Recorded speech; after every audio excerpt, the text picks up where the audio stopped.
cada detalle del libro importa. Diego, ¿cómo se escribe un libro? Creo que todo tiene que partir de una idea, un mensaje, como casi todo en la vida. ¿En qué punto debería estar un emprendedor para plantearse escribir un libro? En el punto que alguien se sienta con un mensaje distinto, aunque esté de acuerdo el mundo no con ellos. ¿Cuáles son los principales problemas que has cometido a la hora de escribir tu primer libro? Ciertos detalles me los tomé a la ligera y yo le diría a la gente, cada detalle del libro importaría que todo lo que tenga el libro sea impacto, o sea, que la portada tenga impacto, que el título tenga impacto. O sea, desde el índice, desde el prólogo, desde el título, desde el naming de los capítulos. ¿Cómo se escribe un buen título para un libro? ¿Qué se debe tener en cuenta? Que yo un día desperté con el título del libro sin saber de qué se iba a tratar el libro. Hablemos del punto que te llevó a escribir el libro. ¿Qué situaciones veías tú en la educación tradicional que te llevó a ese punto?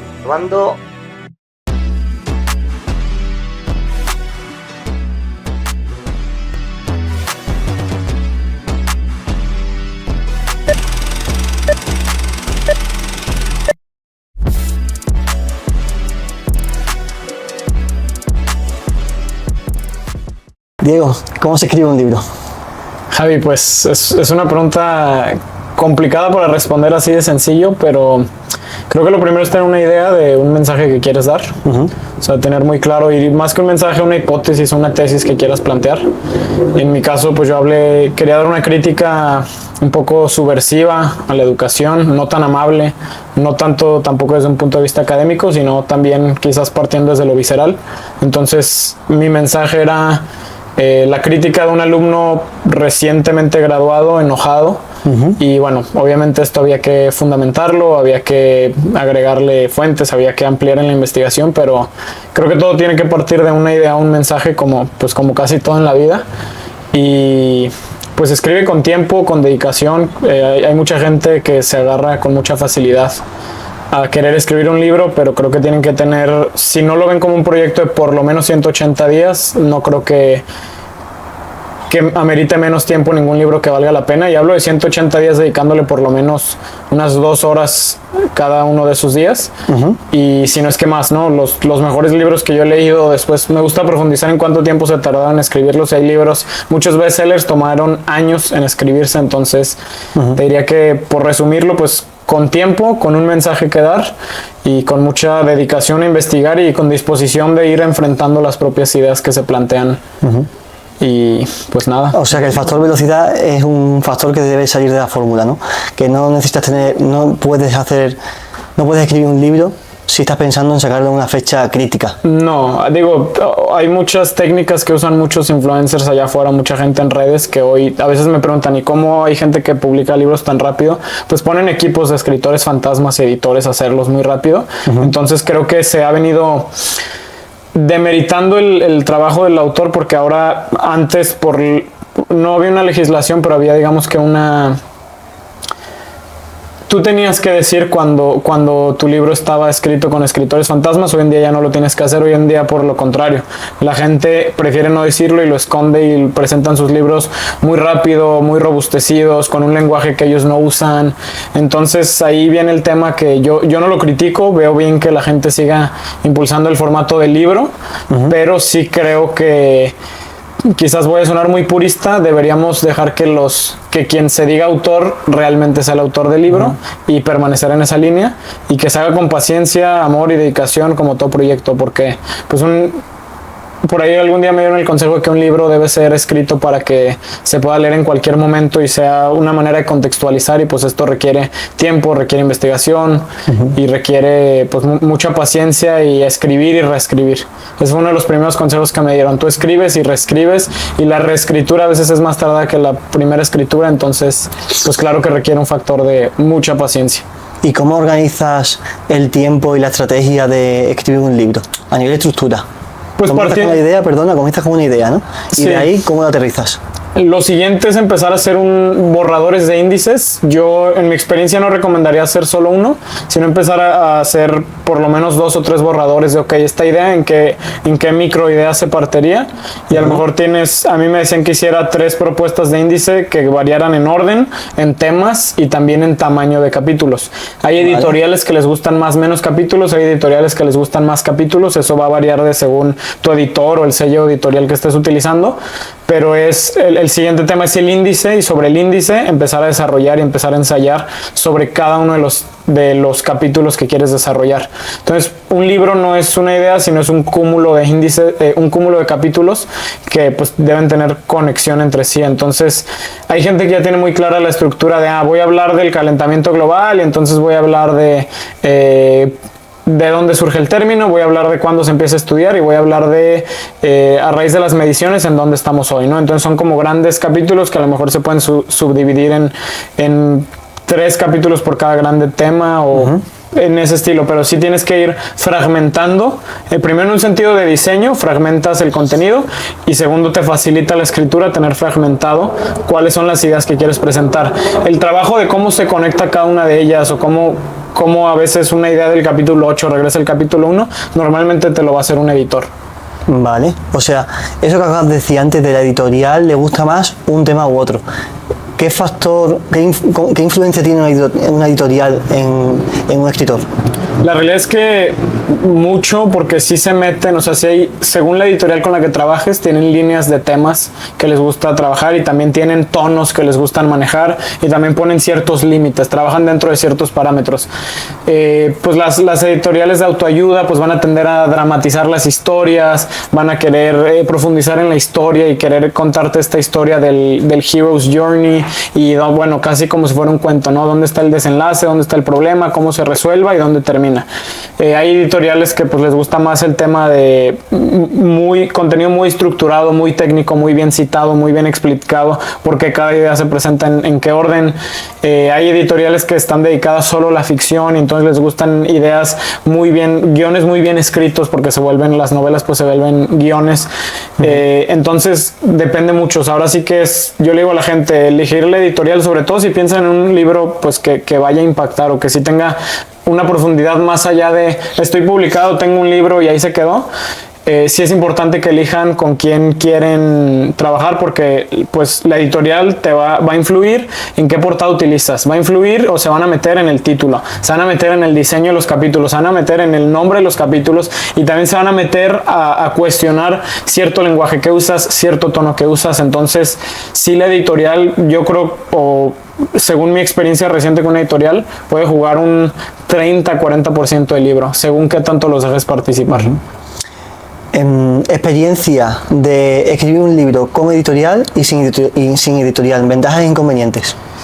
Híjole, pues la ventaja de escribir autopublicado pues es que nadie te va a decir nada, entonces te vas a poder ir más rápido, vas a tener este criterio libre de lenguaje, tono, tu portada. Obviamente igual entra un editor, pero el editor entra más a temas de estilo y a temas de dicción, ortografía, que tenga sentido una cosa con la otra, que haya buena conexión entre los capítulos. A lo mejor aquí te va a decir, es un conector entre capítulo 1 y capítulo 2. ¿Cómo pasaste a hablar de intrascendencia a evaluación, no? ¿Qué tiene que ver? Bueno, vamos a hacer un párrafo donde expliquemos cómo la intrascendencia de la educación se conecta con la intrascendencia de la evaluación, hablando en mi caso. Entonces, creo que va a ser más laxo el autopublicarte, pero al ser más laxo, pues también puedes dejar escapar muchos detalles que después del paso del tiempo pueden ser importantes. Yo te lo platicaba, al estar autopublicado en muchas ferias, no te dejan presentarte por el tema de cuidar los derechos de autor y por el filtro del contenido. Desde que se popularizó el tema de hacer libros, hay gente que se está autopublicando a diestra y siniestra, y el problema no es ese. El problema es que hay gente con menos escrúpulos que literalmente hacen plagio de otros trabajos, otras tesis, otros ensayos, y los quieren presentar como suyos, y pues autopublicado, ¿quién te va a decir que no? Incluso el tema del uso de las imágenes. Yo imágenes que tenía en el primer libro que fue autopublicado no las pude usar para el segundo, porque no sabía yo que estaba violando derechos de autor, ¿no? Con el uso de imágenes, que pues no lo hago con la intención de plagiar, simplemente de ilustrar. En momento también. Y en el tema de publicar con editorial, pues se van a meter mucho. En mi estilo se metieron más de lo que a mí me hubiera gustado, pero no lo vi como algo negativo. Simplemente pasé de venir de trabajo libre a trabajo con editorial, pues choqué mucho a veces con, oye, esta palabra, este tono, esta portada, mira el color, la tipografía. Se meten en temas, o sea, hay toda una ciencia de qué tipografía usas, y si al inicio del párrafo empiezas con la letra más grande o más chiquita, yo no sabía que había todo eso. Entonces Creo que primero, al trabajar con una editorial, aprendes realmente cada detalle del libro. Segundo, pues tienes el filtro y la puerta de entrada a ferias y a otro tipo de canales a los que hoy en día ya no vas a tener exposición si estás autopublicado. Y tercero, las editoriales sí buscan de hacerte plataformas. Pues a mí me comentaron de ciertos canales, me invitaron a ciertos programas y te ayudan también en la parte de relacionarte públicamente a través del libro. De una manera que autopublicado no vas a hacer. O sea, como conclusión yo estoy sacando que si tuviera que escribir mi primer libro, tiraría por editorial sí o sí, ¿no? Porque tú al fin y al cabo pierdes tu esencia, pero a lo mejor puede ser una esencia errónea, en la que ese coach de la editorial te dice, vale, muy buena idea, pero es que esto no funciona, ¿no? Sí. Por esto y por esto, porque ya lo hemos visto 1000 veces, ¿no? Sí, sí. Entonces, de partida, bueno, me quedo con eso, que empezaría con editorial sí o sí. Yo también lo recomendaría. ¿Y cómo se contacta con una editorial? Porque entiendo que la editorial recibirá propuestas todos los días, ¿no? Pues depende de la editorial, obviamente las más grandes, hay unas que se apegan al tema de las credenciales académicas del autor.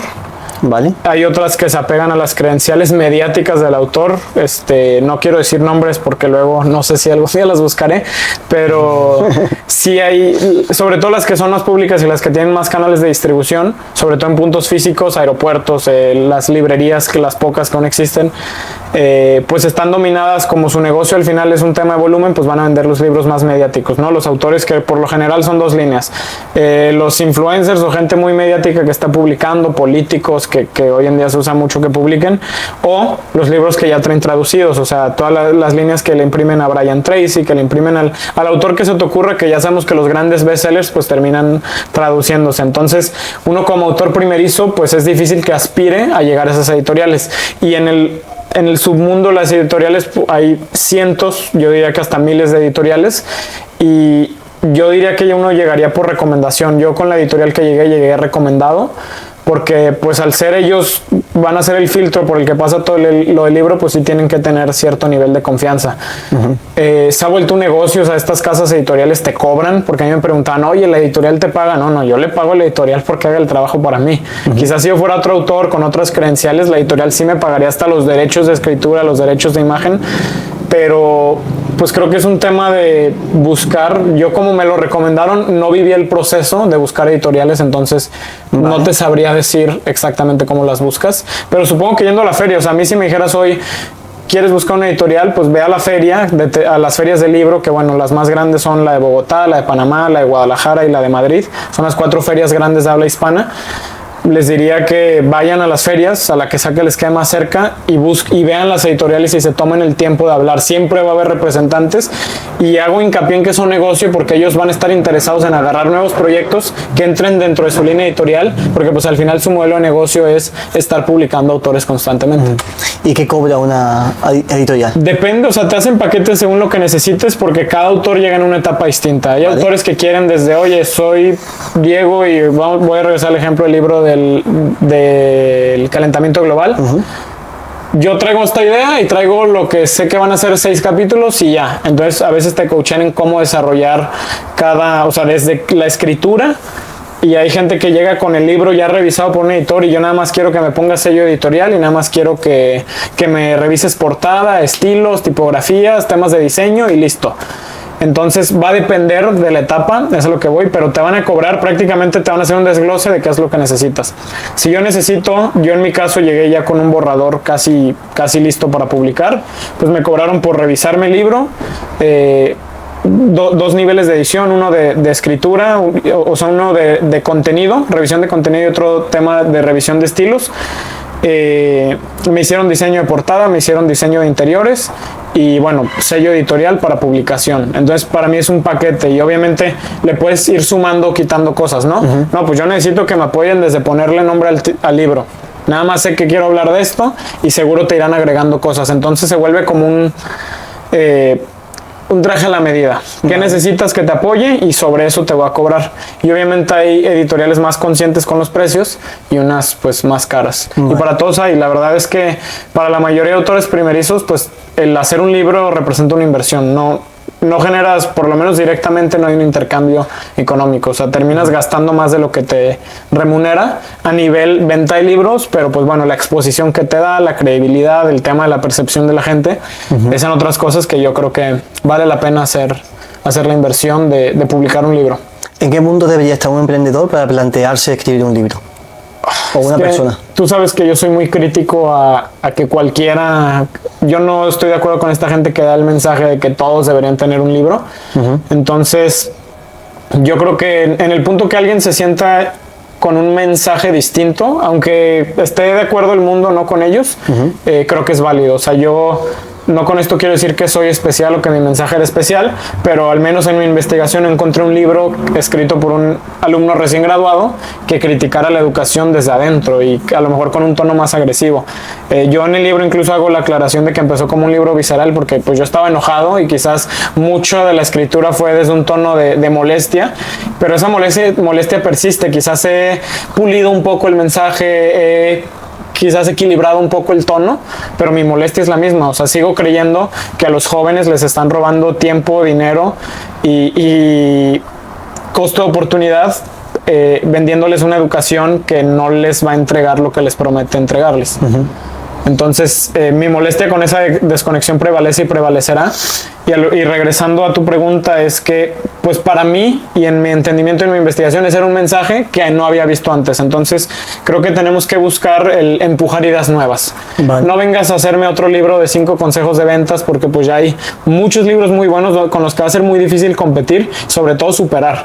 Entonces creo que yo aplaudo más las ideas nuevas, esté de acuerdo o no, que las ideas recicladas y recicladas. Hoy en día se critica mucho en el cine que está nada más reciclando la idea de la idea. Creo que en los libros estamos viviendo algo muy similar. O sea, sí, tú, director de venta de Volkswagen, sé que eres muy bueno y seguro tienes muchas cosas que contar, pero por lo menos encuentra el ángulo distinto desde el que vas a contar la historia para que el libro sea algo nuevo. O sea, creo que nos hemos estancado en generar flujo de ideas nuevas en los diferentes formatos de contenido, y hoy en día solo invitaría a la gente a empujar ideas nuevas. ¿Cuáles son los principales problemas que has cometido a la hora de escribir tu primer libro que pueda servir de consejo a quien se vaya a poner a escribir uno? Primero, querer publicar antes de tiempo. O sea, yo cuando te daba el consejo de no te vayas rápido, era una autoprotección. No digas, yo en un año publico. O sea, tómate el tiempo que te tengas que tomar para escribir y reescribir y revisar y volver a revisar, porque incluso ya cuando estaba el paquete final para impresión, yo había cosas que dije, híjole, aquí me faltó revisar, aquí me faltó profundizar, que fueron cosas que corregí para esta segunda edición. También cometí el error de no pensar muy bien en el impacto que podía tener el prólogo. No con esto pretendo demeritar a quien me hizo el prólogo anterior, simplemente buscaría que todo lo que tenga el libro sea impacto, o sea, que la portada tenga impacto, que el título tenga impacto. O sea, yo ciertos detalles me los tomé a la ligera y yo le diría a la gente, cada detalle del libro importa, desde el índice, desde el prólogo, desde el título, desde el naming de los capítulos, desde el cierre, ¿por qué haces ese cierre? Porque ese es un gran tema en los libros. O sea, ¿qué invitas a la gente? ¿Cuál es la reflexión final? Y hubo ciertos detalles que yo me tomé a la ligera que hoy en día le diría a la gente, o me diría a mí mismo, cada detalle es sumamente importante y tómate el tiempo que te tengas que tomar para resolverlo. ¿Quién te hace el prólogo? ¿Cómo te lo va a hacer? Siéntate con quien te hizo el prólogo y dile, oye, ¿sabes qué? Esto hay que profundizar, o no, si no te gusta el prólogo, pídele el prólogo a alguien más. Todo eso, o sea, cada detalle importa. Vamos a declinarlo. A nivel título, ¿cómo se escribe un buen título para un libro? ¿Qué se debe tener en cuenta? Híjole, pues es que no soy fan de este consejo porque cae en el juego mediático que muchas veces detesto o critico, pero pues que la gente lo recuerde, que sea distinto y también que haga alusión a lo que trata el libro. Yo en mi caso es muy rara la historia del título porque yo un día desperté con el título del libro sin saber de qué se iba a tratar el libro. O sea, un día desperté con esa palabra que no sé dónde la escuché, no es una palabra extraña tampoco, es anomalía, pero un día dije, quiero hacer un libro que sea anomalía, ya tenía el título y luego también fue muy fácil hilar con el tema de la educación. Pero desperté con esa palabra y así surgió y he respetado esa esencia porque a mí me pareció, en mi experiencia fue muy interesante cómo llegó ese título, ¿no? Pero pues creo que viendo ya una serie de libros, a veces veo libros que pecan en el título de ser muy simplistas, y creo que el libro, por todo el trabajo que conlleva un libro, tiene que mantener cierta línea de pureza en el nombre, que es algo como más académico, porque pues por el formato que es y por lo que implicó. No voy a decir la palabra pegajoso, pero que sea fácil de recordar y que haga alusión al tema del libro. Y si no es el título, la portada, porque luego hay libros que ves el título, ves la portada, ves el subtítulo cuando lo tienen, y ni con esas tres juntas entiendes de qué se trata. Entonces, hoy en día que la gente juzga por la portada, porque pues a veces los libros vienen hasta emplayados, pues sí necesitas que en el primer impacto visual sepan de qué va a tratar el libro. Has hecho mención al prólogo, que no le estaba dando tanta importancia. ¿Por qué es tan importante el prólogo y cómo se debe trabajar? Es muy importante porque es lo primero que la gente lee. O sea, eso de entrada. Segundo, según quien te lo escriba, le puede dar fuerza o le puede restar fuerza al libro. Hay mucha gente, hay estudios que mencionan que hay libros que se abandonan desde el prólogo. Hoy en día que hay tantos libros y tantas opciones, y a los que nos gusta leer tenemos una infinidad de lista de libros por leer, pues tú en un mal prólogo posiblemente descartes un libro. Entonces o sea, después de la portada es lo segundo que la gente va a ver. Entonces por eso es tan importante, y porque el prólogo es la primera venta del libro. O sea, para quien ya tiene el libro, la primera venta es el libro físico, ¿no? Pero la segunda venta es que quien ya lo tiene en sus manos realmente lo lea. Y esa segunda venta la hace el prólogo. Entonces por eso es tan importante. O sea, es alguien que entienda la esencia del libro, entienda lo que quieras que comunicar, y si puedes jugar, yo hoy en día, si escribiera otro libro, buscaría algún nombre impactante, porque también hay libros que el prólogo, o saber que el prólogo viene de tal persona, transmiten esa autoridad. Vale, eso te quería preguntar. ¿Qué es lo más importante a la hora de escribir un prólogo? ¿La persona que lo escribe o el mensaje que da? Las dos, pero es que las dos pueden tener mayor peso según sea la circunstancia. ¿Y si tuvieses que quedarte con una de las dos cosas? El mensaje que tiene que dar. Va a pesar más el cómo resume todo lo que viene después, ¿no? Que la autoridad de la persona que lo escribe, ¿no? ¿A eso te refieres? Sí, puede pesar más, porque puede llegar alguien con autoridad que no te lo sepa vender o que no se esfuerce en hacerte el prólogo. Vale. Entonces, pues es una invitación. O sea, al final el prólogo, según también qué prologuista elijas, pero el prólogo es como: te voy a contar un poco de lo que estás por ver, pero no te lo puedo contar todo, ni puedo derivarte en conclusiones en este momento del libro, pero te invito a leerlo, vas a entrar. Vale. Y entonces hay gente que en el prólogo suelta, y habrá gente que en el prólogo diga: quiero seguir leyendo, y no importa si hoy pensaba leer 10 minutos, voy a leer 25 porque ya me ganó el prólogo, ¿no? Hablemos del punto que te llevó a escribir el libro. ¿Qué situaciones veías tú en la educación tradicional que te llevó a ese punto? A ver, yo desde primero de secundaria, que para ponerlo en contexto, yo tenía 12, 13 años, me llegó por situaciones que tuve en la escuela, me entró un enojo contra la educación, porque yo vivía en este mundo iluso donde yo decía, pues como yo soy buen estudiante con muy buenas calificaciones, pues el camino es que voy a decir con mis buenas calificaciones, alguna buena universidad me va a becar, y saliendo las universidades se van a pelear por mí. Imagínate en qué mundo de Narnia vivía yo, ¿no? Entonces, por un shock que tuve con una maestra, empezó mi curiosidad de investigar qué tanto las empresas tenían problemas para emplear. O sea, yo dije, oye, y pues esta teoría que tengo, ¿qué tan real es?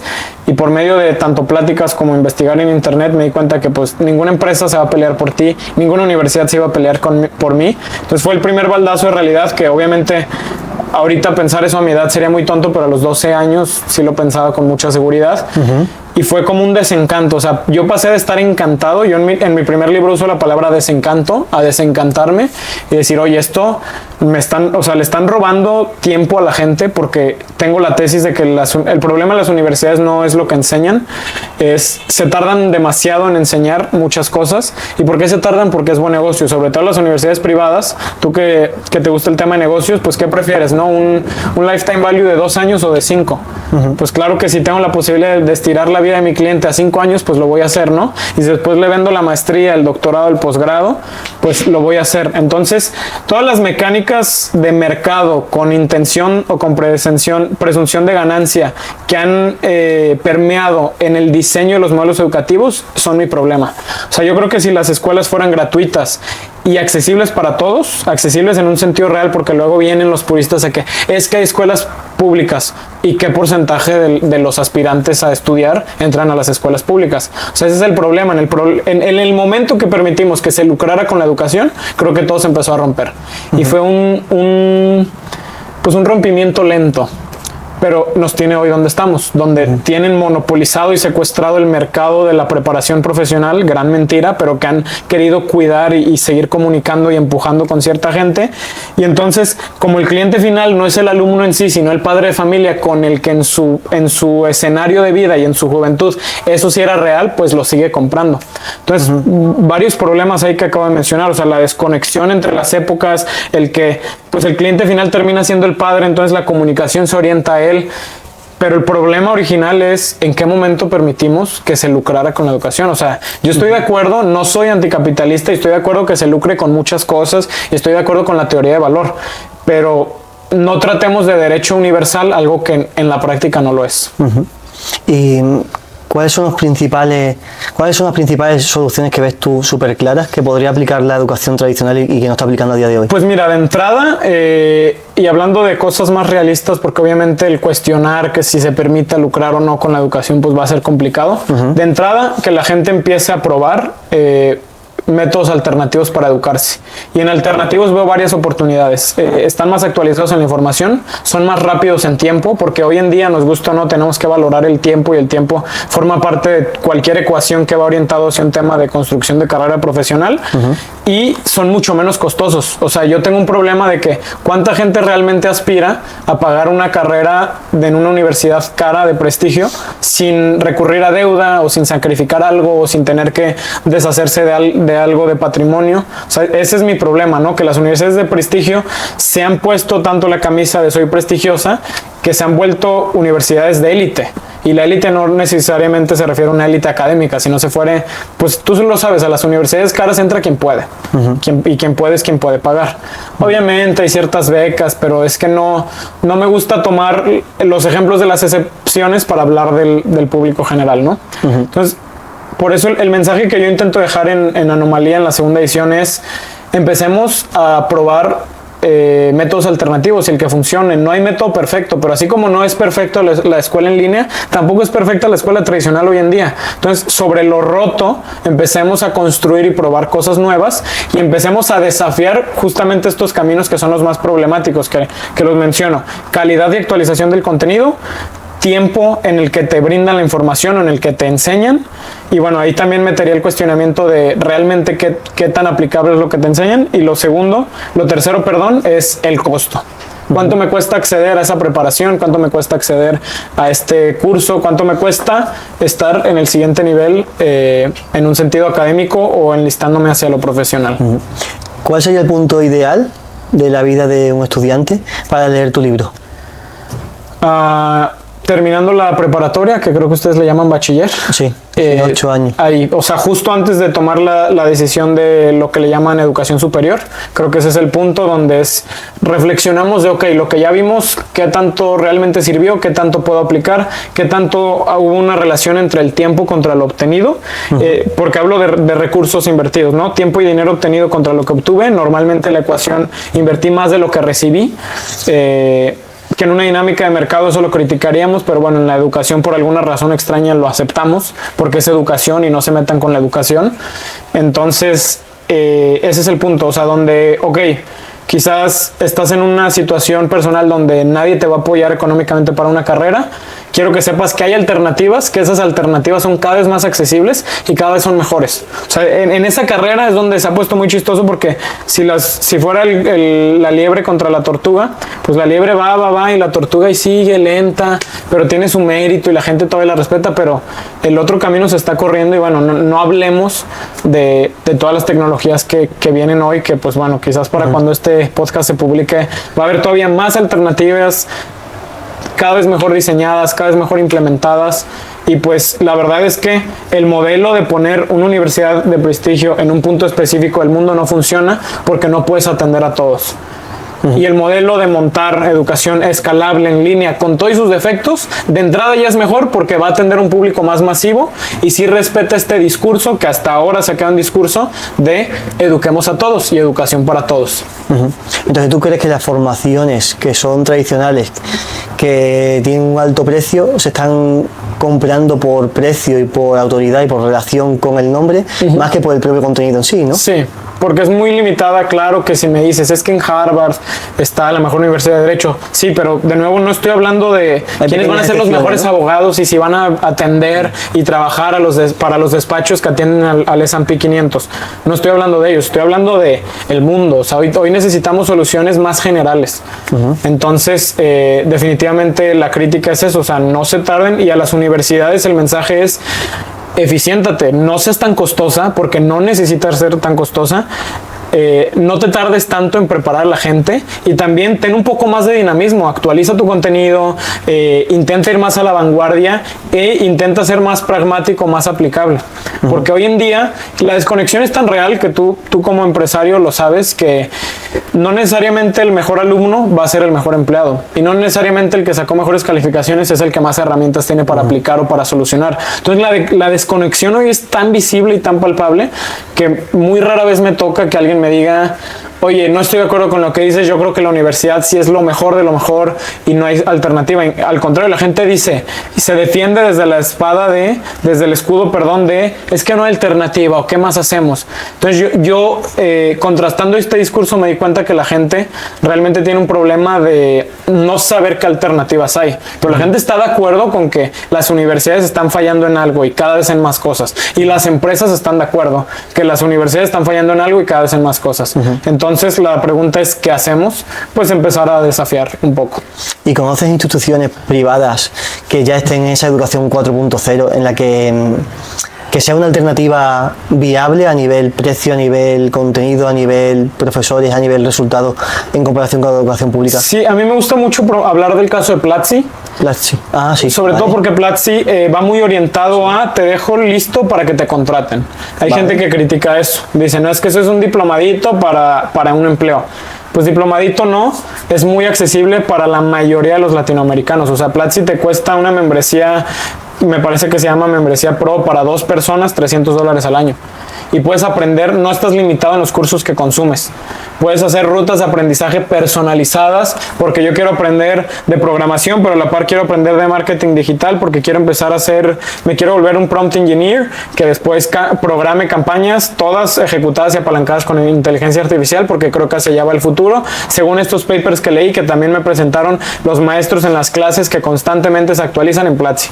Y yo a veces hago el comercial de Platzi, parece que me pagaran, no es el caso, pero yo lo que les aplaudo es la velocidad que tienen para actualizar los contenidos, la velocidad que tienen para dejar a la gente empleable en empleados de mayor valor, y esta intención que tienen de volver a Latinoamérica no una economía de manufactura, sino una economía de recursos humanos, donde estos recursos humanos pues evidentemente tienen que venir altamente capacitados y ellos buscar ser esta herramienta de capacitación.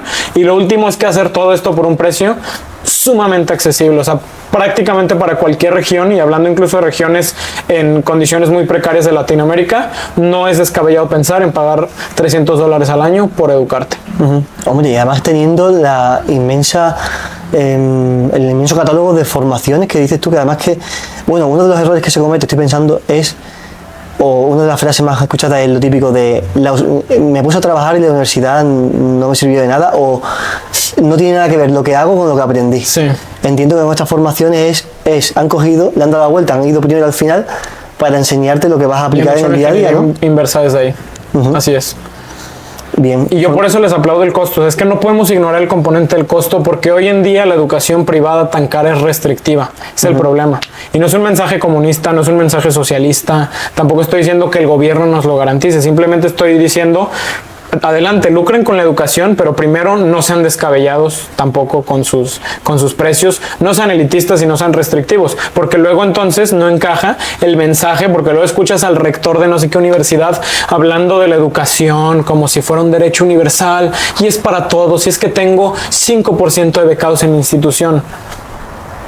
O sea, mucha palabrería, suenan más como políticos Sí. que como un discurso real. Y pues bueno, hoy en día sabemos la percepción que tenemos en general de la política, ¿no? A nivel mundial, sin meterme a detalles.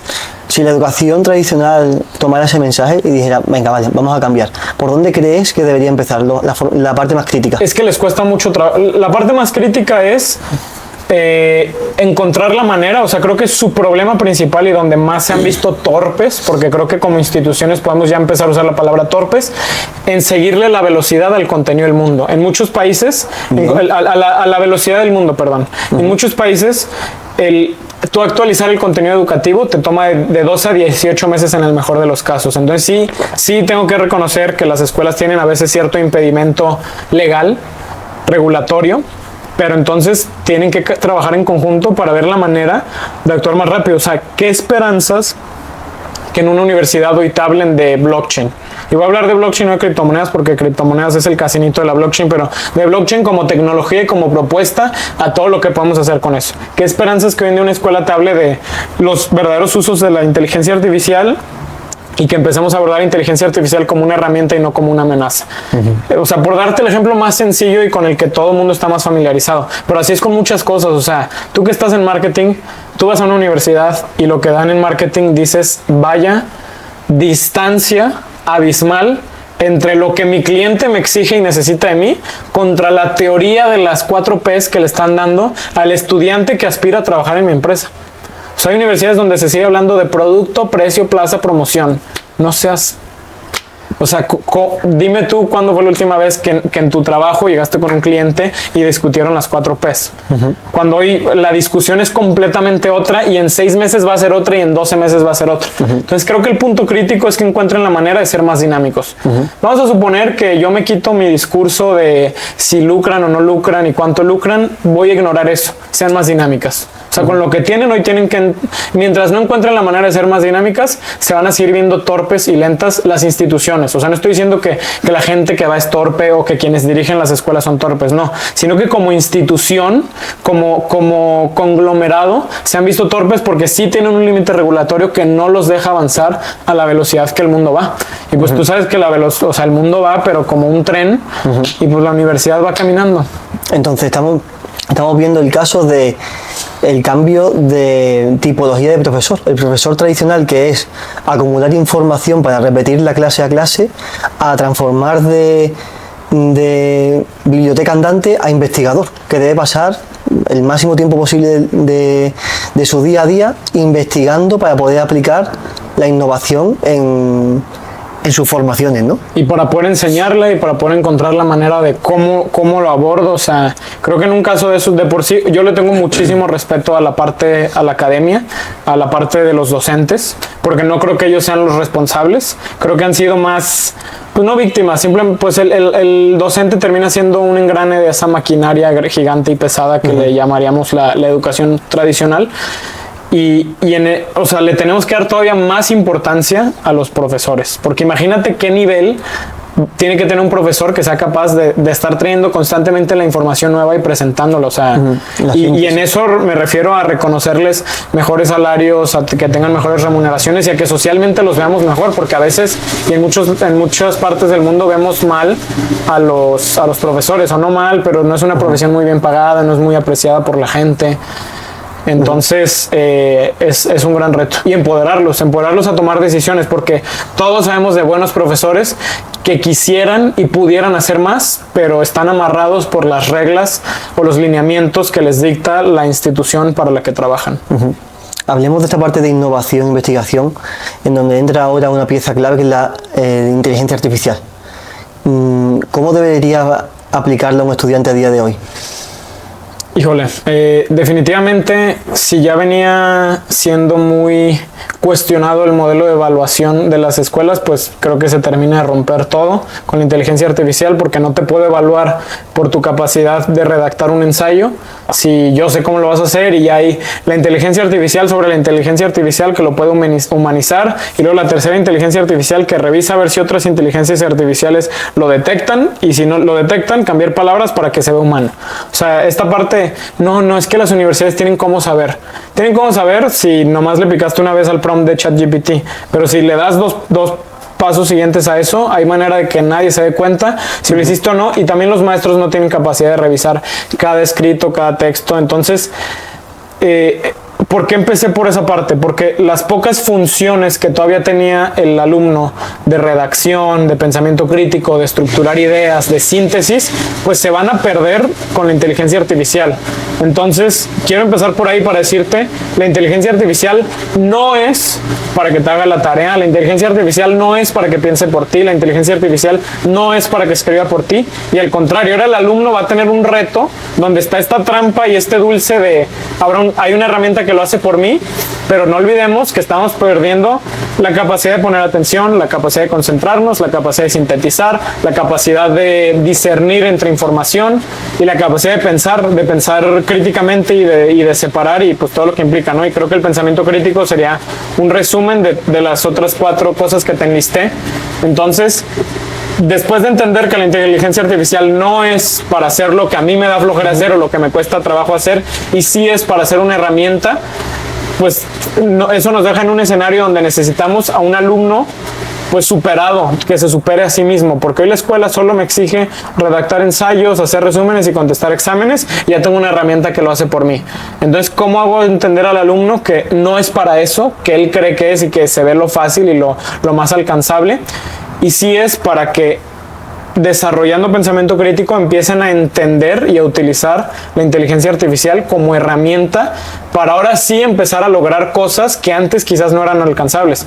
Antes, si yo quisiera montar una agencia de marketing para atender a 2 clientes, pues quizás necesitaba al de la pauta, al del contenido y al que me planificara y al que hiciera las publicaciones. Hoy en día puedo entender a la inteligencia artificial como esa herramienta que me puede ayudar a facilitar o a eliminar esos puestos, pero imagínate qué nivel de entendimiento tengo que tener yo y de profundidad en el tema para yo poder preparar a una inteligencia artificial que al final lo único que va a hacer es agarrar todo lo que está allá afuera y ponerlo como yo se lo pida para que empiece a hacer esas cosas por mí. Entonces, a mí al contrario, la inteligencia artificial, en vez de parecerme una herramienta que facilita la vida, hoy en día, creo que si lo llevamos a un segundo nivel, es una herramienta que pone más presión a los alumnos para que sean mejores estudiantes y mejores pensadores y mejores diseñadores, porque si no, la inteligencia artificial pues va a ser más inteligente que nosotros, no más capaz o más útil que nosotros. Entonces ahora yo digo, yo no quisiera ser estudiante en el tiempo de la inteligencia artificial, porque ahora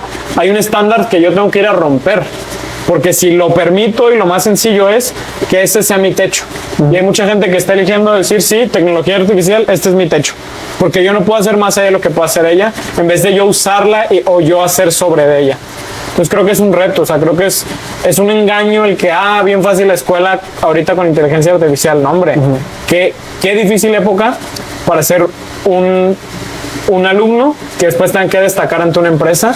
Cuando una empresa ya entienda que tiene herramientas cuasi perfectas, imagínate qué nivel de empleados tienen que llegar para que se destaquen sobre los sistemas que estamos por construir. Dicen que la inteligencia artificial sustituirá a la creatividad, otros dicen que la potenciará. ¿Qué piensas tú?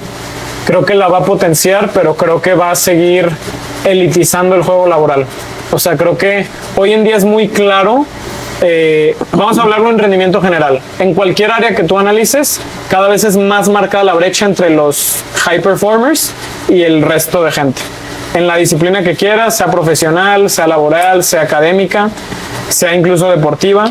Entonces creo que lo único que va a hacer es separar esa brecha. Sobre la gente que no tenga capacidad de potenciar su creatividad, los va a superar.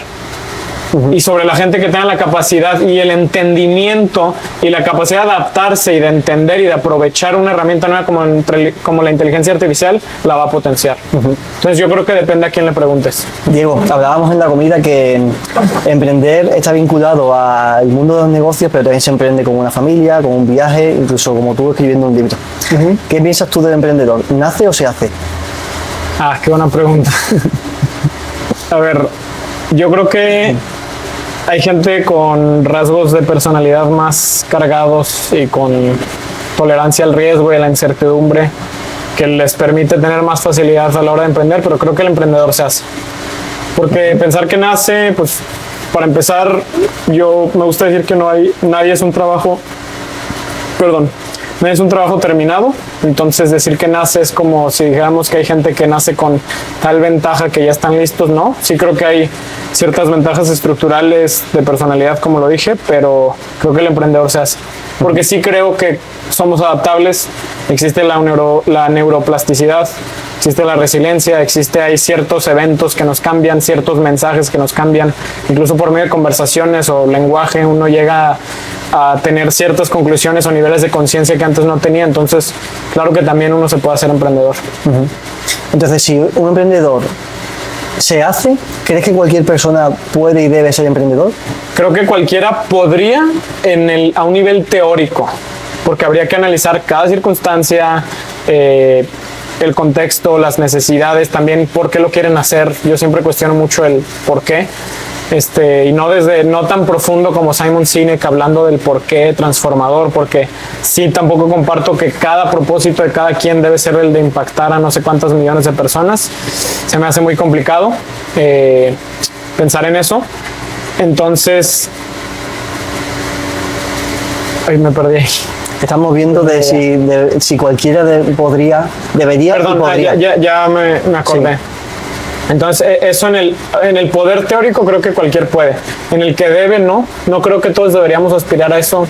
O sea, porque es como si ahora entonces los militares hicieran un libro que se llamara "Todos deberían servir a su país y dar su vida por la patria". O sea, dejemos de compartir nuestro mensaje y nuestra vida, nuestra realidad, como si fuera la de todos. Otra cosa es que por medio de nuestra óptica empecemos a analizar otras ópticas y empecemos a ver cómo contrastan o cómo suman a los otros, pero no creo que todos deberían para nada. Ni creo que todos deberían tener marca personal, ni creo que todos deberían tener un libro, ni tampoco creo que todos deberían ser emprendedores. Ni tampoco creo que todos deberían tener hijos, ni todos deberían servir a la patria. O sea, vamos segmentando mensajes, ¿no? Sí, al final somos únicos que... Sí. Hay uno de los secretos que yo he conocido a la hora de emprender, que es que todo funciona. Sí. Hagas lo que hagas, hay un caso de éxito que ha hecho exactamente lo mismo. Así que eso te quita también ese miedo a afrontar un camino que quieras hacer, seas emprendedor o seas empleado. A nivel emprendedor, ¿cómo ves ese mensaje propagandístico que hay ahora de que todo el mundo tiene una buena idea, todo el mundo tiene una historia que contar, todo el mundo tiene un proyecto que el mundo tiene que conocer? Primero, me parece erróneo porque creo que le meten presión a la gente que no necesariamente necesita. O sea, creo que este mensaje se ha interpretado, por lo menos en mi generación, como que es que tengo una presión, como la vida es tan extraordinaria para tanta gente, yo tengo una presión de vivir una vida extraordinaria.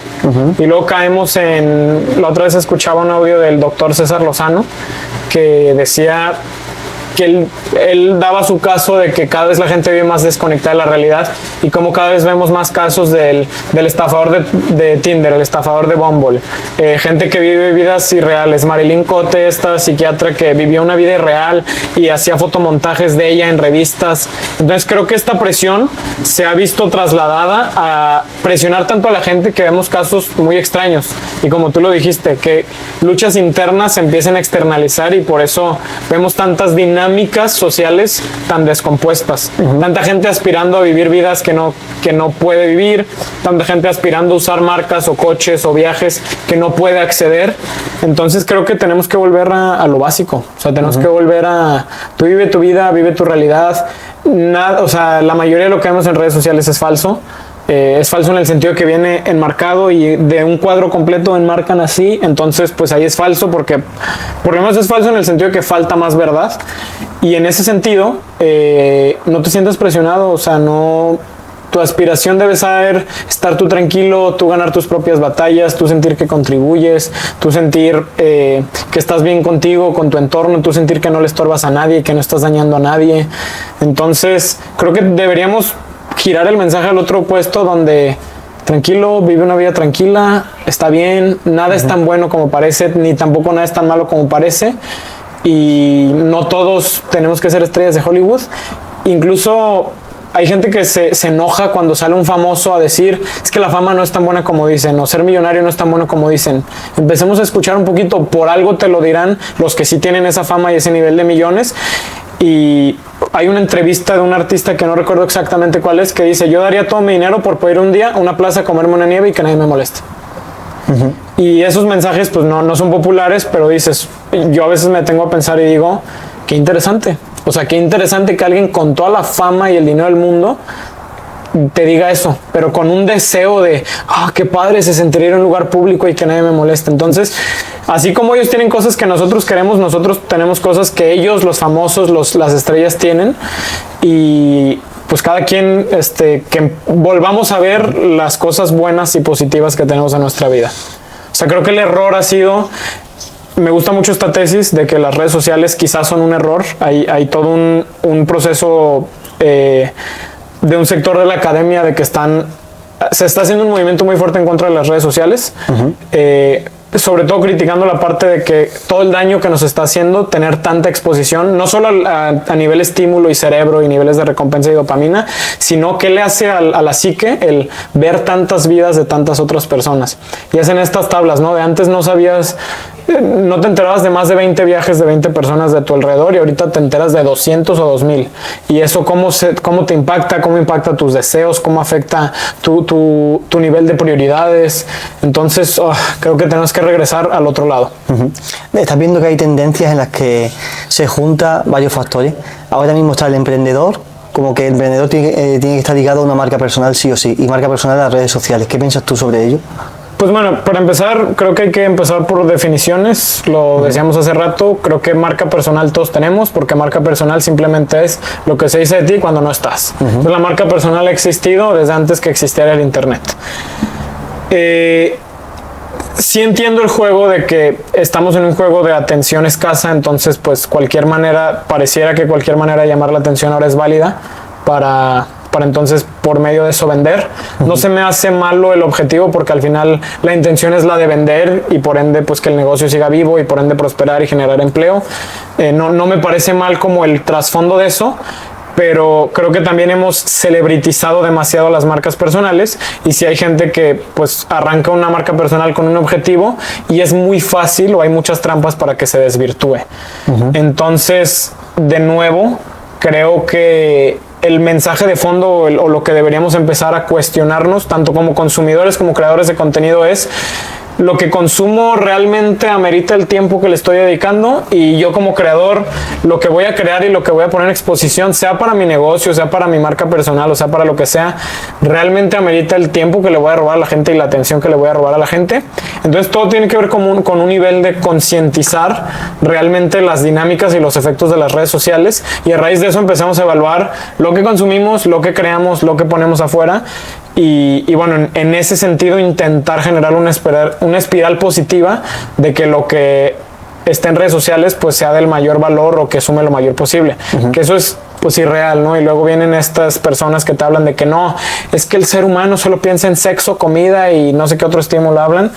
Y sí hay un punto, pero pues no somos animalitos. O sea, creo que si a nivel social empezáramos a elevar esos niveles de conciencia, podríamos hacerlo. Luego hay que entender qué dinámicas o a quién le interesa que no esté tan elevado el nivel de conciencia ante eso, pero pues sí creo que estamos ante varias luchas sociales muy invisibles. Hay luchas ideológicas, hay luchas de poder y hay luchas de atención, y en esa lucha de atención creo que en esas tres luchas deberíamos estar por lo menos más conscientes y más presentes. Yo también a veces me hago la pregunta de qué tanto podemos hacer al respecto. Pues no mucho, quizás solo lo que está en nuestra trinchera, pero entonces desde nuestra trinchera, si te comes un elote, no subas la foto del elote, a nadie le importa, no le está sumando a nadie, ni a tus amigos, quizás ni a tu mamá, ni a tu novia que tanto te quiere le importa. Entonces creo que podemos empezar por ahí, cada quien desde su espacio, desde su trinchera, sin aspirar a una revolución social, empezar a cuestionarnos si esos mensajes que tan fácilmente compramos son reales. Y pues lo que pienso es que vamos hacia el otro lado, hacia el lado equivocado, donde creemos que todo y todos publiquen y todo lo que hagas anúncialo y róbate la atención de todos, y pues el resultado es el que tenemos ahorita. O sea, evocas más por un filtro y un mensaje único y no salirse de él, y que todo lo demás lo dejemos fuera. Sí, que empecemos a depurar. En vez de más y escuchas a Gary Vee, no, tú subes 70 reels al día, y no, tú subes 100 y yo subo 120, y luego escuchas podcasts donde la gente presume, no, es que de este podcast clipeamos 100 videos al día y en diferentes formatos, en duración de 25 segundos, de 50 y de 75. O sea, entiendo que eso es lo que ha traído resultados, pero no estoy de acuerdo con que el objetivo justifique los medios. Sí, hombre, y yo entiendo que habrá personas que lo hacen con y sin conocimiento, ¿no? Entiendo que el que lo hace con conocimiento, quiero pensar que lo hace con una premisa que es la calidad. Una vez que tengas la calidad, le metes el volumen, pero no al revés. Sí. Aunque la mayoría del contenido que vemos en redes es poca calidad y mucho volumen. Como tú decías, muchas marcas personales que publican, he visto casos, no me quiero decir nombre, pero 7, 14, 15 vídeos al día. ¿Quién de verdad le dedica tanto tiempo a tu contenido para consumir ese contenido? Y ese punto de frustración de decir, abandono, me ha pasado a mí casos de contenido que dejo de consumir porque digo, siento ya que me he perdido tanto que ya como que pierdo el interés. Sí. Volviendo al tema de emprendedor, en la comida estábamos hablando de un tema bastante interesante, que es que el emprendedor está relacionado con la creación de un proyecto desde cero. Parece como que tienes que partir de una idea nativa y tú traes una alternativa que me gustaría que hablásemos sobre ella. Sí, bueno, a mí a veces dicen, no, es que tengo este emprendimiento porque vendo cojines, ¿no? Me gusta la definición, obviamente en el emprendedor hay muchas definiciones. A mí la definición que me gusta, y pensando en un bien social, es emprendedor es aquel que da empleo. Entonces, por lo menos tener un empleado, ya eres emprendedor porque ya estás creando empleo, estamos hablando de un beneficio externo, ya estás impactando la economía. Entonces hay varios ángulos desde donde analizarlo, pero para empezar, si no estás generando empleo, eres un autoempleado, y vamos separando las definiciones, ¿no?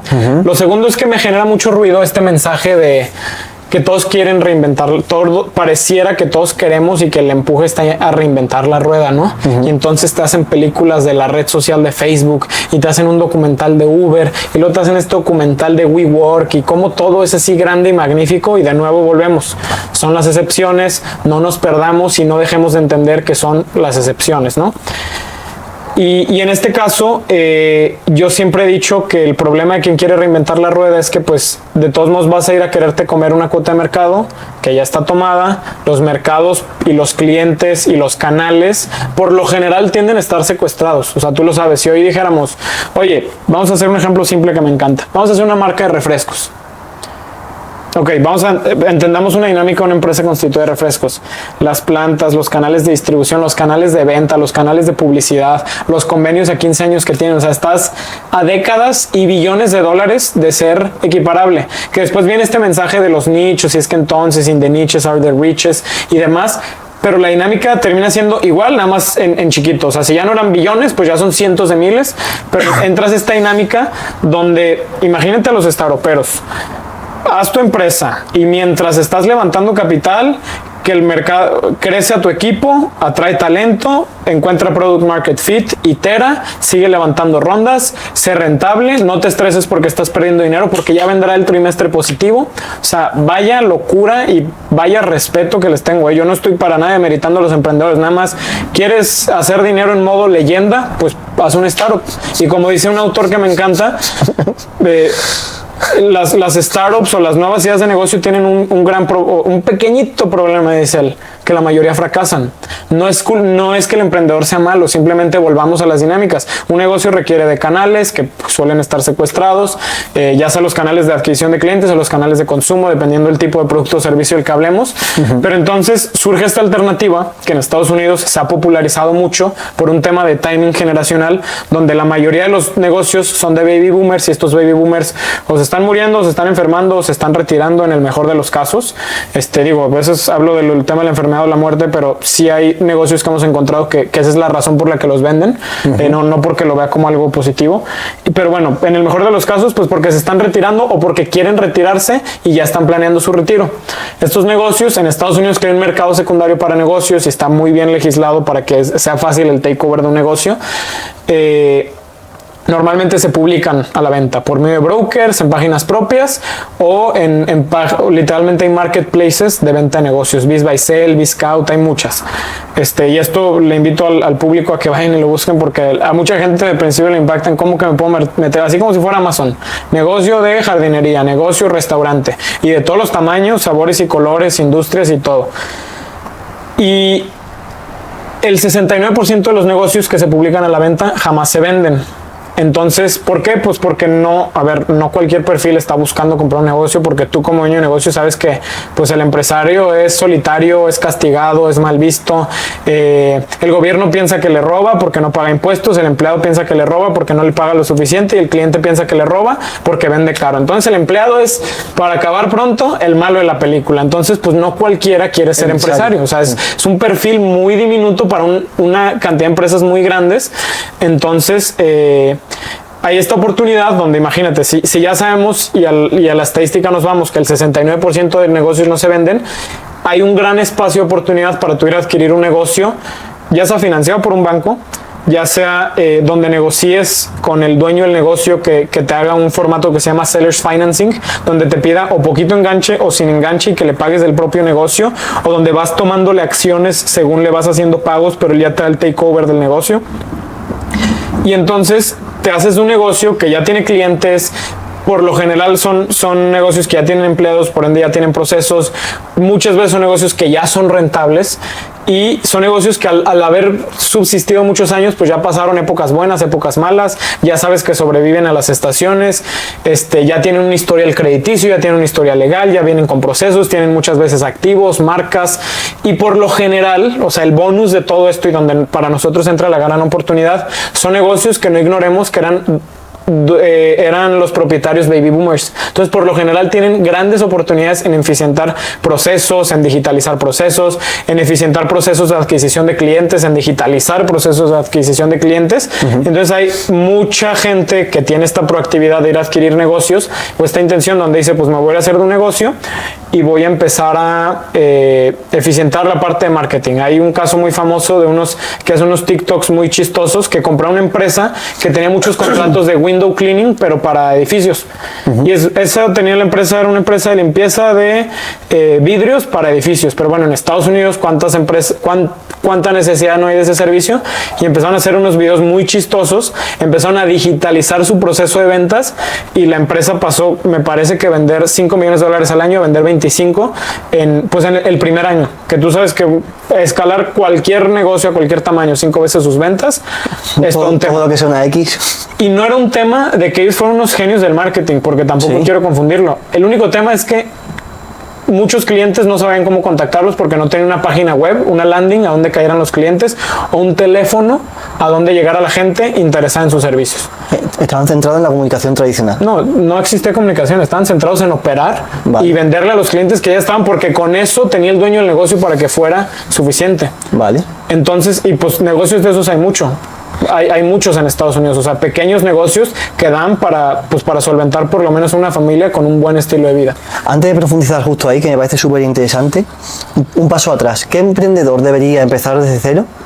¿Y qué emprendedor debería descartar de empezar desde cero y buscar una empresa ya rentable, que ya ha pasado esa fase en la que el 98% de los negocios fracasan esos primeros 3-4 años y ya le da cierta estabilidad, rentabilidad y seguridad? Pues creo que el que quiera empezar desde cero es el que realmente va a venir a innovar, o sea, a realmente innovar, porque luego es que hay varias ideas, ¿no? Pues bueno, yo he visto que este popote de plástico se consume mucho y entonces voy a hacer un popote de plástico de bambú, pero pues eres 15 veces más costoso y gastas muchísimo dinero en prototipar y en hacer primeros pedidos y entonces se vuelve un tema, o sea, los negocios, sobre todo en su inicio, tú sabes que se pueden volver máquinas de quemar el dinero.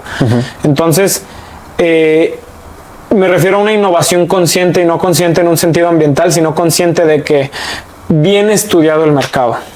Si yo llego con un popote 15 veces más caro, por más que mi popote, al contrario de matar a las tortugas en el océano, las alimente, no me lo va a comprar mi cliente, porque mi cliente no es quien compra el popote, mi cliente es la grande cadena que sirve millones de popotes al mes.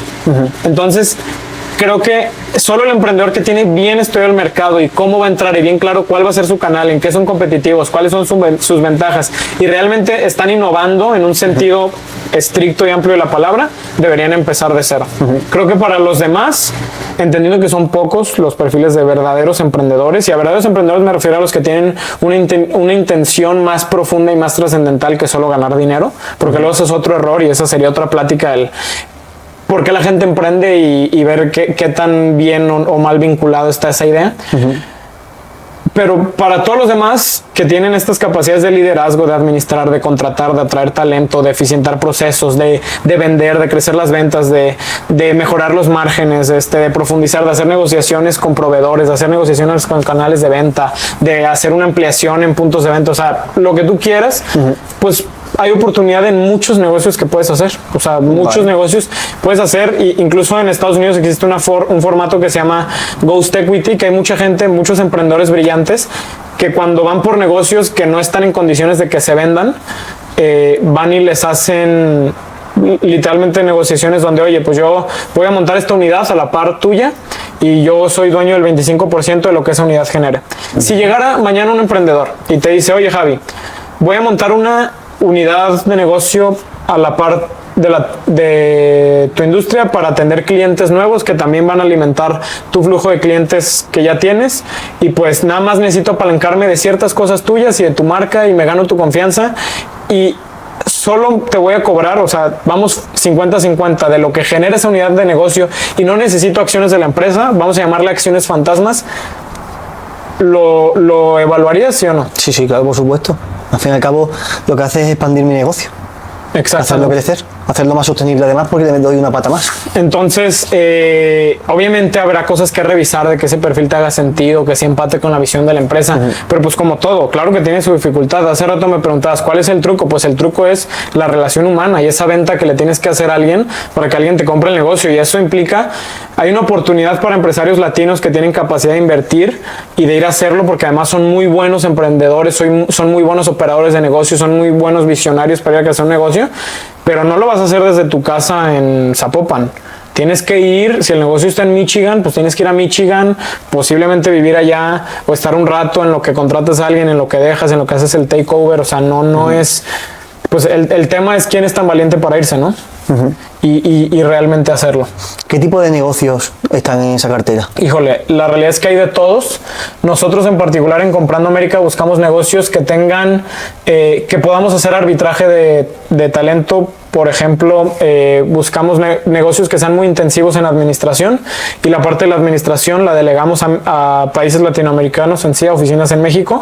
Y entonces tú agarras un negocio que a lo mejor no tiene muy buenas ventas, pero no tiene tan buenos márgenes por su carga administrativa o su carga laboral, y entonces empiezas a hacer ese arbitraje que tú como mexicano no puedes hacer. ¿Para quién es más fácil llevar la administración de un negocio en Milwaukee, en México? ¿Para mí, que ya vivo en México, que tengo contactos en México, o para el güero que no habla español y vive en Milwaukee? Entonces es ahí donde nosotros hablamos de que hay muchas oportunidades. O por ejemplo, vamos a hablar de un negocio que detectamos, hay despachos contables que hemos hecho un par de negociaciones por ellos porque tienen problemas con contadores, y nosotros le apostamos a que vamos a llevar contadores, capacitarlos, prepararlos y llevarlos a vivir a Estados Unidos, porque si ellos no encuentran contadores, pues yo sí tengo manera de llevar contadores. Hay todo un pipeline de yo encontrar los contadores, capacitarlos, llevarlos, sacarles su visa de profesionista, pero es ahí donde está mi valor agregado a ese despacho, que el dueño me lo está vendiendo porque ya está cansado porque no encuentra contadores. Entonces, lo que es una oportunidad para mí es un reto para alguien más. Eso va a significar que el reto me lo va a aventar yo. Entonces, no son takeovers fáciles. Cada uno tiene un reto muy particular. Vale. Entonces, y hay que estar muy dispuesto a trabajar, porque también tuvimos dilemas en que nosotros pensamos primero en inversionistas, pero había mucho que se entendía a sí mismo como inversionista pasivo, cuando no. La realidad es que el perfil del negocio que buscamos requería mucho trabajo. Sí, sí. Están buscando un dueño. Otro nuevo dueño de negocio, no un inversionista que ve diversificar su patrimonio, porque te requiere actividad. Exactamente, y por eso lo empezamos también a impactar con gente que quisiera una visa de inversionista y que quisiera potencialmente irse a vivir a Estados Unidos. ¿Podemos explicar eso, el nivel visas? Porque a nivel de un mexicano sí, pero un inversor de fuera, por ejemplo, yo como español, yo quiero invertir en Estados Unidos a través de ¿cómo has dicho? Comprando América. Esa información la desconozco por completo. Sí, mira, la visa tradicional es la visa de turista, que se llama visa B1 y B2, que es visa de negocios. Me voy a hacer como un repaso rápido. Después están las visas, hay dos tipos de visa inversionista que tienen los mismos beneficios y los mismos criterios, nada más tienen diferentes requisitos. La visa E1, que es la de comercio, que requiere que tengas una actividad comercial con Estados Unidos de al menos $100,000 al año, y ahí no necesitas tener empleados, no necesitas tener punto físico, solo necesitas intercambiar con Estados Unidos al menos $100,000 al año, que es muy muy accesible para mucha gente. O sea, mucha gente sin darse cuenta ya calificaba esa visa. Vale. Después está la visa E2, que es la visa de inversionista o de dueño de negocio, que ahí sí necesitas generar empleo, pagar impuestos y le llaman inversión cuantiosa, que es ahí donde la gente se confunde. La inversión cuantiosa depende del negocio. Nosotros le ayudamos a unos comercializadores de una mueblería a montar una inversión. Como era una comercializadora de una mueblería que agarraba inventario de fuera, no necesitaron más que $25,000 para que les aprobaran una visa de inversionista. Ahora, si tú y yo quisiéramos montar una fábrica de cohetes, ¿crees que con $1 millón es una inversión cuantiosa? No tenemos ni para el botón. Pues, no. Quizás si la planta vale $125 millones, pues vamos a tener que poner 100. Y entonces a lo que voy es, me voy al otro extremo del ejemplo para que la gente entienda que depende del negocio. Si va a montar un restaurante, pues probablemente sí va a necesitar algo más pegado al $1 millón. Pero si va a montar una tienda de uñas, de un spa para poner uñas y no sé qué más del manicure, pues probablemente con $100,000 me alcance. Entonces depende del negocio, porque el caso lo revisa un agente aduanal y este agente aduanal va a revisar el tema del negocio, que el negocio esté generando empleo, que el negocio esté pagando impuestos, y ya con eso eres sujeto a una visa.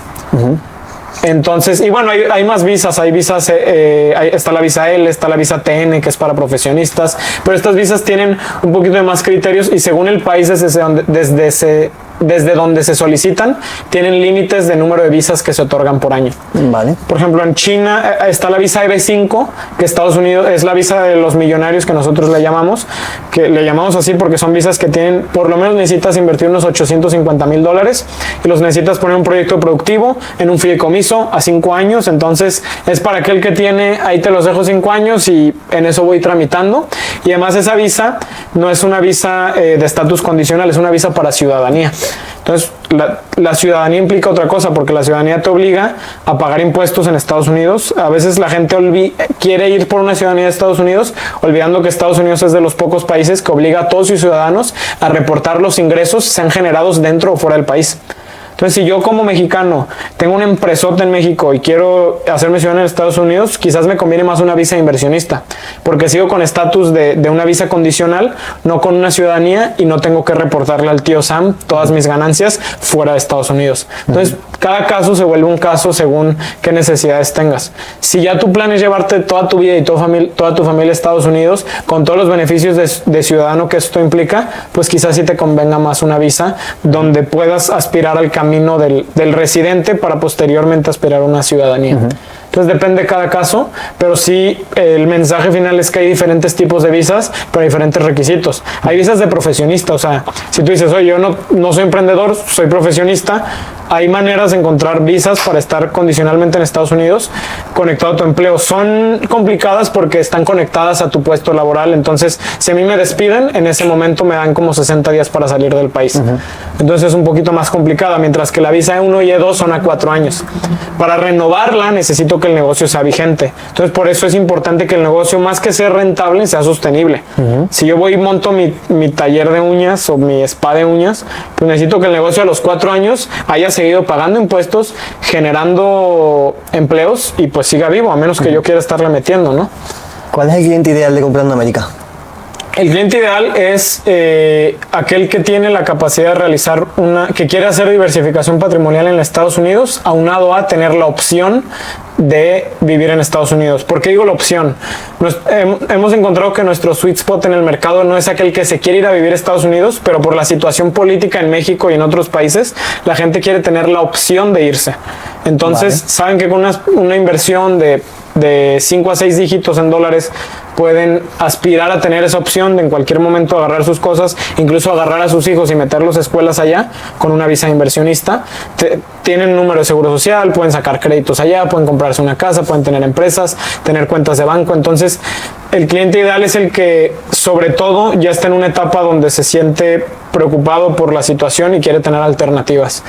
Yo obviamente estoy centrado en el mercado americano, pero viendo la situación política en Latinoamérica y en México, yo invito a la gente a que analice sus opciones. No solo Estados Unidos, habrá gente que por un tema migratorio o por tener pasaporte comunitario tenga la opción de sacar su pasaporte europeo, pues que lo hagan. Pero sí creo que las condicionantes sociopolíticas y económicas que hay en México y en otros países de Latinoamérica nos obligan a tener ya en el radar alternativas. ¿Cuáles son las ventajas más distinguidas que ves a la hora de invertir en Estados Unidos? Híjole, a ver, Estados Unidos es la Champions League, hablando de fútbol, de los negocios. O sea, juegas contra los mejores. Y esto lo digo porque ahorita que hablaste de nuestro cliente ideal, como nuestro cliente ideal, estás hablando de gente que está diversificando su patrimonio, suele ser empresario antes que inversionista.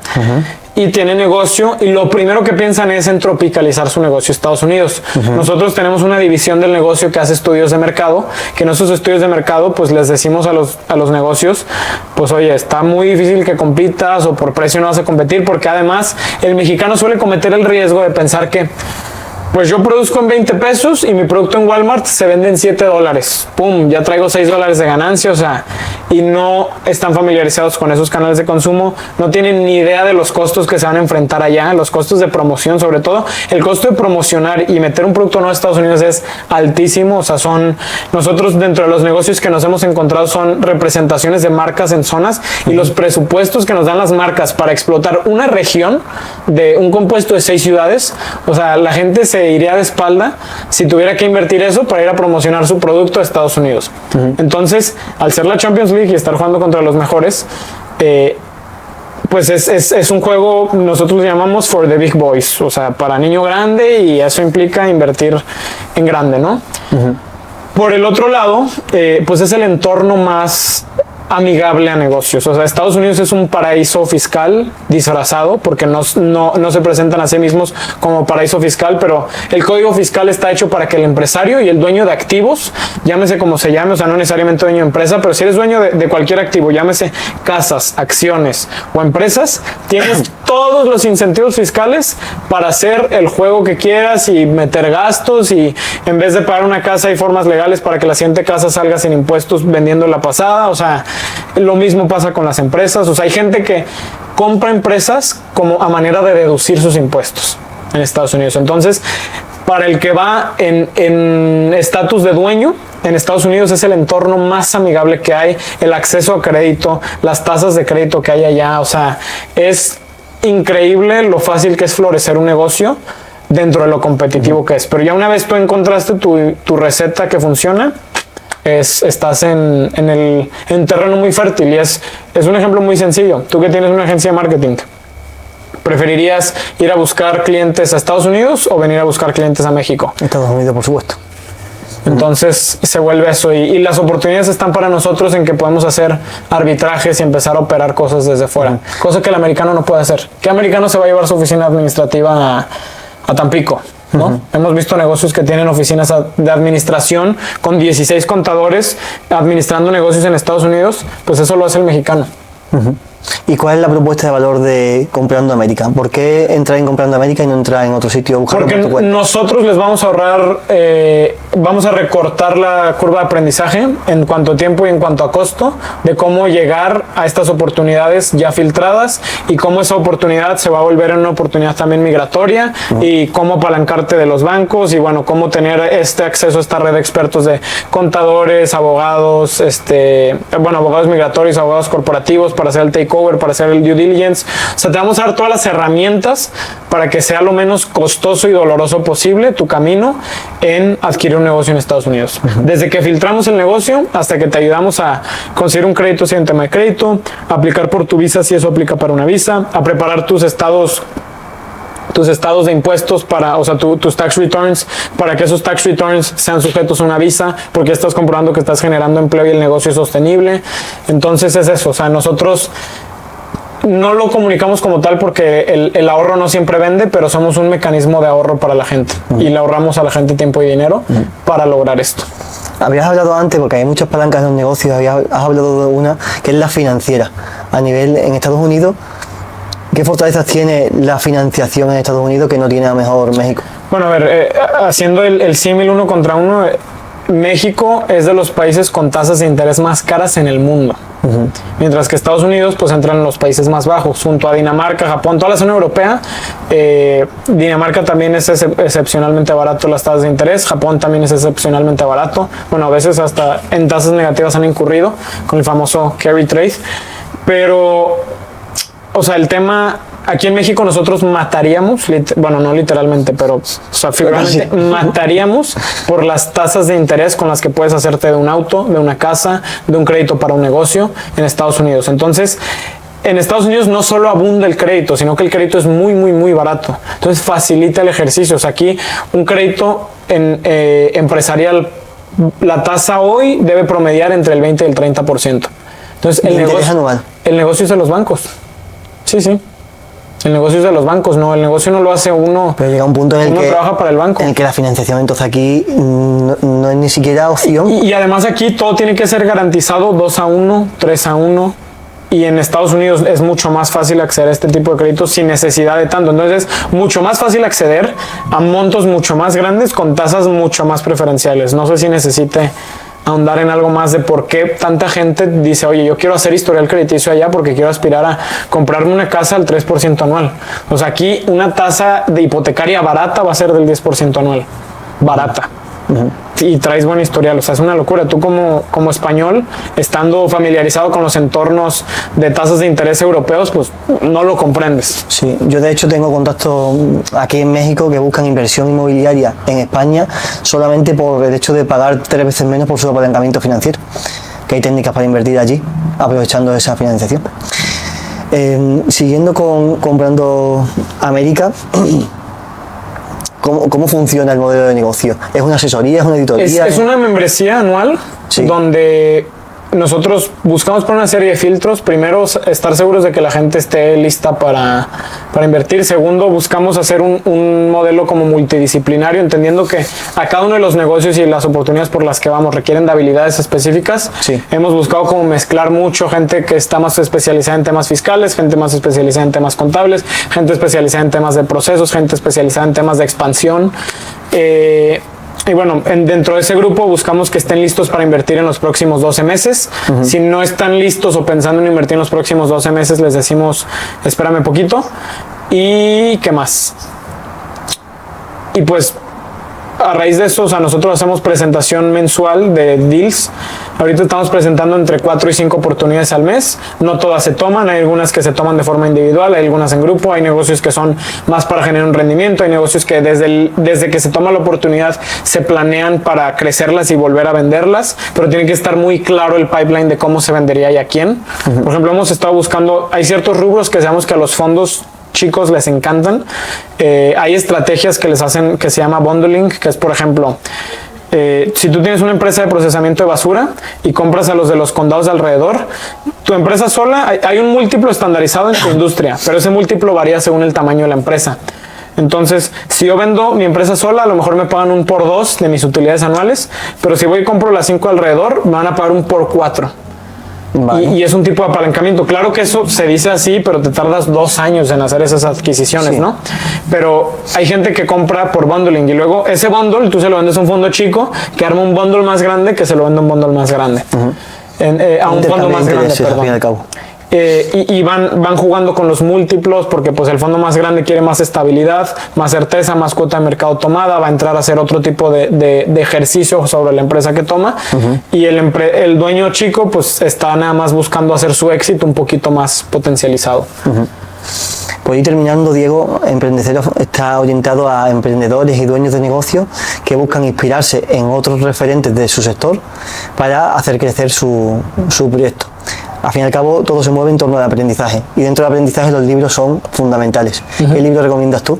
Pues hoy recomendaría el libro que acabo de terminar de leer, que se llama Buy Then Build, que significa compra y luego construye, que busca, no, o sea, tú sabes, no me gustan los mensajes absolutos. No les diría, todos vayan y compren un negocio y construyan sobre él. No. Simplemente quienes están en este espectro de emprendedor, inversionista, empresario, que empiecen a analizar otra manera de ir a hacer negocios y otra manera de emprender y otra manera de construir sobre proyectos. Porque al final el emprendedor pues es un apasionado de construir y de hacer y de rehacer y de rediseñar y de visionar. Entonces, en ese sentido,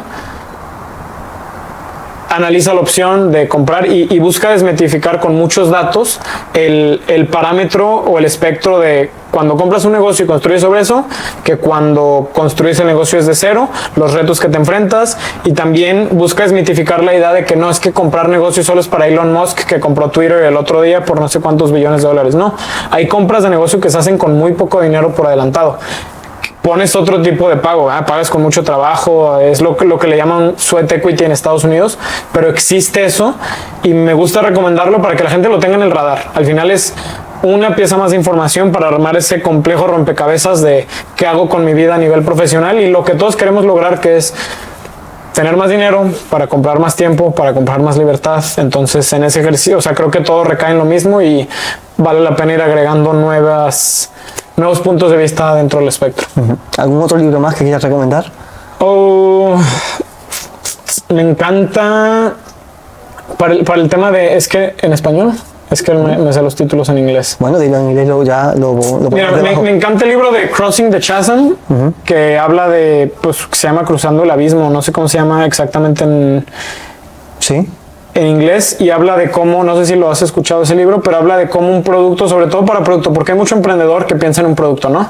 Tengo esta pelota de pádel que me sale más barata y la voy a vender.